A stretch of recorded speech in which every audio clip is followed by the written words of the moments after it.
Bonjour à tous. On est toujours sur le canal Apprendre le turc facilement par Noura.ytf. Hier, on avait commencé à apprendre l'alphabet turc. On avait expliqué un peu comment on prononce les lettres. Et comme c'est la base pour la maîtrise d'une langue, ça passe toujours par la maîtrise de ses alphabets. Donc, on va aussi insister sur cette partie-là. Et dans ce cas, on va aller un peu plus loin, c'est-à-dire c'est des cas pratiques, c'est-à-dire chaque lettre, on va prononcer, en même temps, on va essayer de donner deux exemples pour chaque lettre de l'alphabet. Donc, sans plus tarder, nous allons essayer de continuer en apprenant ces lettres avec des exemples à l'appui. Et ici, vous voyez l'alphabet turc. Ici, on va commencer la lettre A, comme toujours. Le A se prononce comme le A français. C'est-à-dire A, c'est A. Il n'y a pas une différence. Et l'exemple qu'on va donner pour cette lettre, c'est Ama. Ama, c'est-à-dire qui signifie mais. Ama. Aussi, la deuxième, Anne. Anne. Anne, qui signifie la mer. La lettre B, c'est comme le B français. Donc, on va donner des exemples encore. C'est Ben. Ben, qui signifie je ou bien moi. Ça veut signifier je ou bien moi. Ben. La deuxième exemple, on veut donner Baba. Baba, le père. Le père. Donc, J, J, c'est comme dans budget. Donc, on va donner encore des exemples. Ici, on a Jep. Jep. Jep qui signifie la poche. La poche. Ça veut dire centre ou bien là où des cabines, quoi, des cabines téléphoniques. C'est ça qu'on appelle Jep. Mais ça peut signifier aussi la poche, comme la poche d'un pantalon, quelque chose du genre. Deuxième exemple, il y a Ojak. Ojak. Ojak, qui signifie janvier ou bien le four. Janvier ou bien le four. Donc, il y a Tché. Tché. On peut donner encore deux exemples. Tchok. Tchok. Tchok, qui signifie beaucoup. Ou bien Tchek. Tchek. Tchek, qui signifie la fleur. La fleur. On continue sur la même dynamique.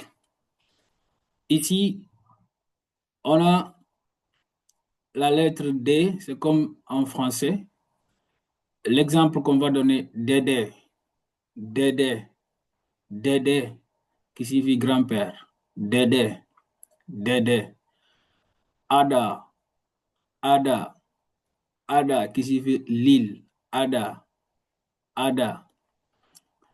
On va aller sur la lettre E, mais en turc, on dit E. E. E, c'est toujours ouvert. Toujours ouvert, n'est jamais muet. Il faut toujours la prononcer, la lettre. Ève. Ève. Ève, qui signifie la maison. Ève. Ève. Il y a Yeni. Yeni. Yeni qui signifie nouveau. Yeni. Yeni qui signifie nouveau. Donc, la lettre F, c'est comme en français, mais il remplace ici le PH. Donc, pour écrire éléphant, on va écrire fil. Fil, F-I-L, fil.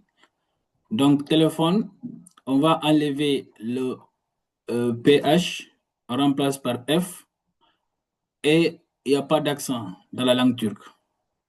Donc, téléphone. Téléphone. Donc, il y a la lettre G. G. G. C'est le jeu dur en français dans gare ou bien guerre, sans valeur de J.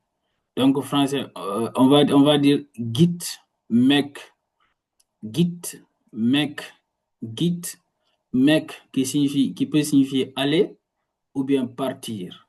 Git, mec, git, mec. C'est le verbe. On verra ça dans le cours à venir, Inch'Allah. Et aussi, il y a gel, mec. Gel, mec, qui signifie venir ou bien arriver. Venir ou bien arriver. Gel, mec, git, mec. Pour l'exemple de gay. Donc, on continue. Il y a Yumuchak gay. On l'avait dit la vidéo précédente. C'est le gay mou qui essaie d'allonger la voyelle qui la précède. Donc, mou, en turc, on dit yumuşak, ce qui est mou. Ça s'appelle yumuşak. Donc, c'est faiblement prononcé et ne vient jamais en début de mot.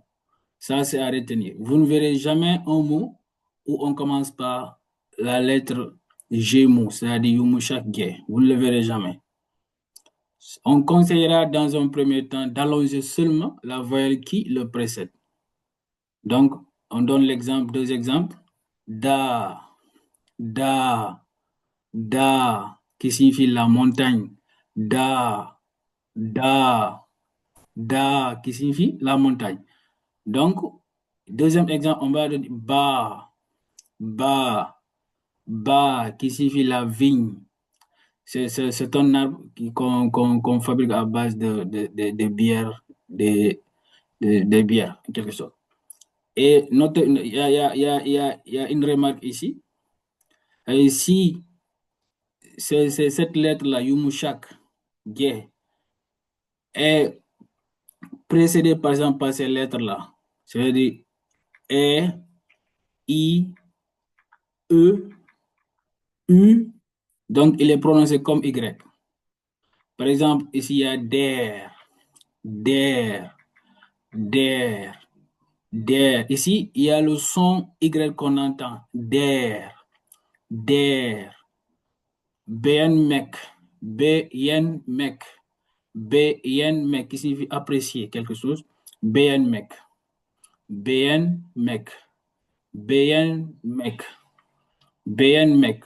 Ici, la valeur, c'est toujours, on dit ça à une personne, quoi. C'est une personne qui a de la valeur. On dit der insan, la personne qui a de la valeur. Et c'est tout pour cette vidéo. Si vous avez appris quelque chose, n'oubliez pas de vous abonner, de liker et de partager autour de vous pour ne pas rater la suite. Je vous remercie.